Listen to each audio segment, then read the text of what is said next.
Ilang oras na lamang at simula na ng long weekend. At bago lumarga sa inyong weekend getaway, abay alamin muna kung magandang panahon ang dapat niyong asahan.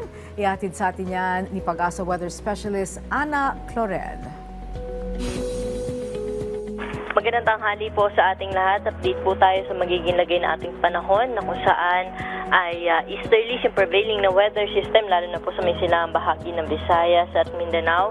Ito po yung magdudulot ng maaliwala sa panahon, ngunit mataas po ang tsansa ng mga pag-ulan, lalo na po din sa bahagi ng Eastern Visayas, Caraga at sa Davao Region.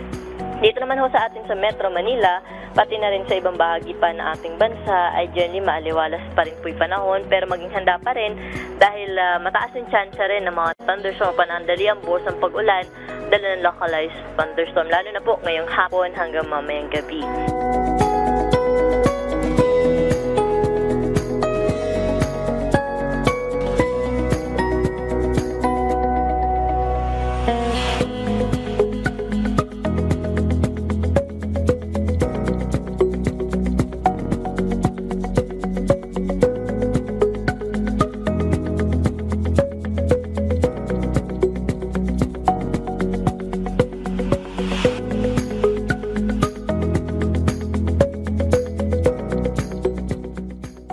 Monitor po natin nga sama ng panahon o bagyo sa labas ng ating PAR ay mananatiling malayo po sa ating Philippine landmass at sa kasalukuyan at naasahan natin na hindi ito magkakaroon ng direktang epekto sa anumang bahagi po ng ating bansa.